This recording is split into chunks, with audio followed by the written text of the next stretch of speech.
শোকে স্তব্ধ ঝালকাঠির নলছিটি। সৈয়দ শরীফ ওসমান হাদি শূন্য তার গ্রামের বাড়ি। ভাঙাচোরা বসতভিটায় ভিড় করছেন চেনা অচেনা বহু মানুষ।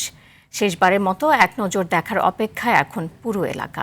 ঝালকাঠি প্রতিনিধি জহিরুল ইসলাম জলিলের প্রতিবেদন জানাচ্ছেন লামিয়া তানজিন মাহমুদ।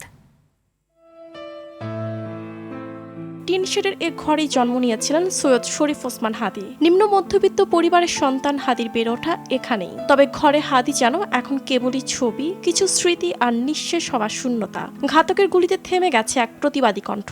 শোকের পাশাপাশি ক্ষোভে ফুঁসছে তার জন্মভূমি। ঝালকাঠির নলছিটি উপজেলা খাসমহল পৌর এলাকায় 1993 সালে জন্ম নেয় ওসমান হাদি। এলাকাবাসী জানান, শৈশব থেকে হাদি ছিলেন প্রতিবাদের এক কণ্ঠস্বর। নেছারাবাদ NS কামিল মাদ্রাসা থেকে দাখিল ও আলিম শেষ করে ঢাকা বিশ্ববিদ্যালয় একাডেমি পাঠ চুকান। স্বজনদের পাশাপাশি গ্রামবাসীর কাছে হাদি যেন কেবল একটি নাম নয়, 24শে গণঅভ্যুত্থানের নেতৃত্ব দেওয়া প্রতিষ্ঠানের এক প্রতিচ্ছবি। তাই তো হাদির মৃত্যু যেন আপনজনেরই মৃত্যু, যে মৃত্যু মানা যায় না। আসলে এখন যেই পাহারা, যেই নিরাপত্তা, যেই ওসমানের সমবেদনা, ওসমানের জন্য করণীয় যা হচ্ছে, এটা আসলে জীবিত ওসমানের জন্য করা উচিত ছিল।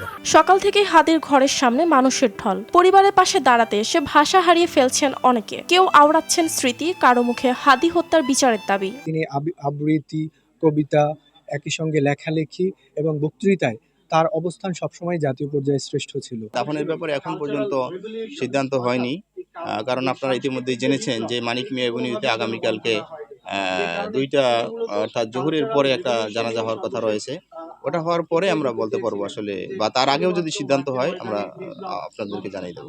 বাবার কবরের পাশেই সমাহিত হওয়ার ইচ্ছে ছিল হাদির। সিদ্ধান্ত এখনো আসেনি। তবে একটি জীবন এভাবে ঝরে যাওয়ার পরও যদি বিচার না আসে, যদি প্রশ্নের উত্তর না মেলে, তবে এ শোক শুধু শোকেই থেমে থাকবে না। নীরবতার বুক চিরে উঠবে প্রতিবাদ। কারণ হাদির মৃত্যু শুধু একজন মানুষের নয়, এ মৃত্যু একটি প্রজন্মের স্বপ্নের উপর গুলির দাগ, এমনই মনে করছেন ঝালকাঠিবাসী।